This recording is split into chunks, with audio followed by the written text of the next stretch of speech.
Bom dia. Como você está? Tudo bem? Como é que tem acontecido na sua vida a execução das coisas que você tem procurado realizar para si mesmo, por sua família ou na obra de Deus? Hoje a minha breve meditação vai ser num texto de Atos capítulo 16, verso 7, onde nós vemos um episódio em que Paulo e Silas, na segunda viagem missionária, planejaram, quiseram ir para uma localidade chamada Bitínia, a fim de anunciar o evangelho àquele povo. Mas o texto diz que o Espírito de Cristo impediu que eles fizessem isso. Não deve ter sido fácil, de repente, planejarem uma obra missionária com o coração cheio de Deus, com o coração desejoso de pregar o Evangelho, com toda a abnegação que era comum nos missionários daquele tempo, e de repente ver que o próprio Espírito de Cristo impedia que eles o fizessem. Você já foi barrado em alguma situação? Você já foi impedido de fazer alguma coisa que você queria muito fazer na vida, na família, na obra de Deus? Você já foi impedido, entre aspas, por líderes, por chefes, por pastores, por companheiros de ministério que de repente tiveram uma postura negativa em relação àquilo que você propunha fazer para o Senhor, na obra de Deus, para a igreja, para a pregação do Evangelho? É bem provável que sim. Eu já passei por isso muitas vezes. Muitas vezes eu estava fazendo algo que julgava, de fato, uma direção do Espírito, uma boa obra para glorificar a Deus, para alcançar as pessoas, e de repente tive que parar, tive que retroceder, ouvindo pessoas ou ouvindo ao próprio Espírito de Deus. Certamente você também já foi barrado em algumas situações da sua vida ou do seu ministério. Como foi que você reagiu? Reagiu murmurando? Reagiu reclamando?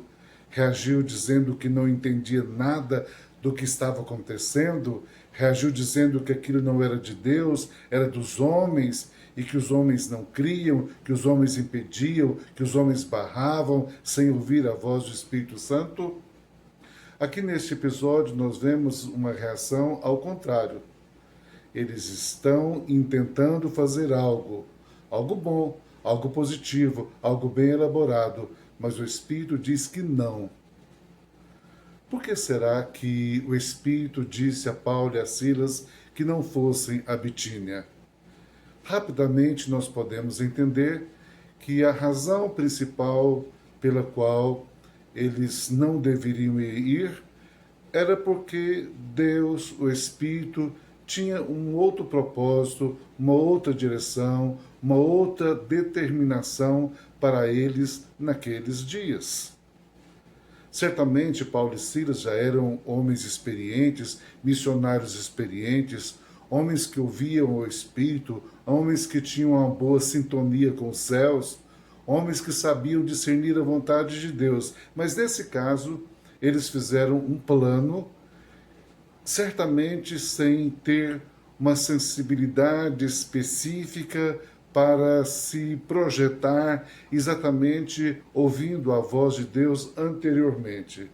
Mas eles que eram sensíveis, eles que oravam, eles que buscavam a Deus, eles que ouviam de Deus, de repente são tocados pelo próprio Deus, pelo Espírito, e ele tem então, Paulo tem uma visão em que um homem macedônio diz a ele: passa a Macedônia e nos ajuda. Era esse o propósito de Deus para Paulo e Silas naquele momento. Não era que eles fossem a Bitínia, era que eles fossem a Macedônia. Então a primeira razão é essa, é que às vezes nós, com uma intenção muito boa, com um propósito muito bom, e às vezes até orando, mas sem muita percepção, sem gastar tempo para ouvirmos realmente a vontade de Deus, acabamos, às vezes, tentando fazer coisas que não foram aquelas coisas necessariamente orientadas por Deus, e de repente ele usa pessoas ou ele próprio diz não. Agora, por que Deus opera assim muitas vezes na nossa vida? O que é que nós podemos aprender com essa experiência de Paulo? Primeiro, nós podemos aprender que Deus não opera somente nas atividades, somente quando há ação, somente quando há trabalho, há esforço, há manifestação de algo físico, de um trabalho visível e notório. Mas também Deus age em tempos de espera. O Espírito também trabalha quando ele manda que não operemos, que não tenhamos ação, que não tenhamos atividade, mas que fiquemos esperando, porque na espera também há manifestação da vontade, do poder, da misericórdia de Deus. Então, às vezes é isso, é para que nós aprendamos que Deus não fala e não faz somente nas atividades, mas também no tempo de espera. Mas quando nós somos colocados para esperar, em geral nós achamos que esperar, que ficar quieto, que ser barrado significa um deserto. Então aprendamos mais uma coisa: no deserto também pode haver frutificação. No deserto também nós podemos florescer, frutificar e glorificar a Deus. Quando somos barrados por alguém, ou por um líder, ou numa situação, ou diretamente por Deus, às vezes ficamos pensando que as portas se fecharam. E quando as portas se fecham, a nossa tendência é ficar triste, é reclamar, é murmurar, é achar que tem alguma coisa errada conosco, ou com a igreja, ou até com o evangelho. Não.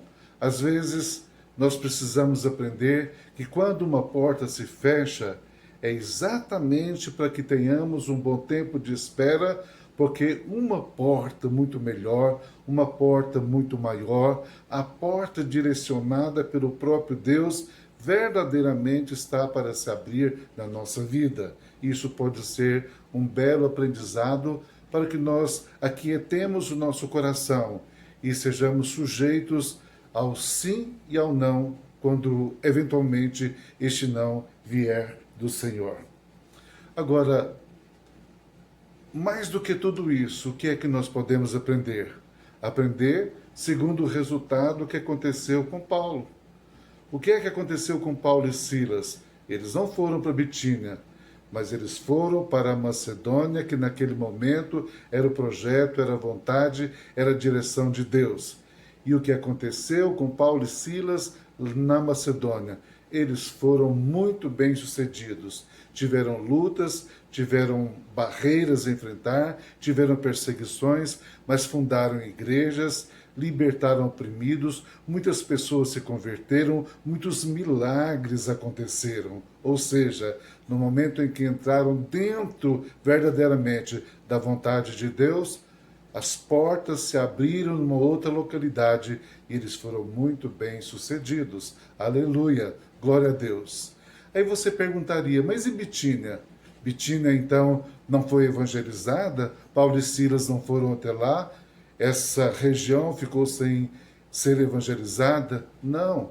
Nós vamos ver claramente na Bíblia, quando Pedro, escrevendo a sua primeira carta, no capítulo 1, verso 1, ele faz menção dos crentes da Bitínia. Ou seja, o evangelho chegou lá de outra forma. Não foi através de Paulo e Silas, mas através de outros homens e mulheres de Deus. A história diz claramente que lá em Bitínia havia inúmeros cristãos, homens e mulheres convertidos. E mais do que isso, a história relata que alguns concílios lá da igreja primitiva aconteceram em cidades da Bitínia, como Calcedônia e Niceia. O concílio de Niceia é muito famoso, todos já ouviram falar. Eram cidades da Bitínia, que significa que, na verdade, aquela região foi bem evangelizada.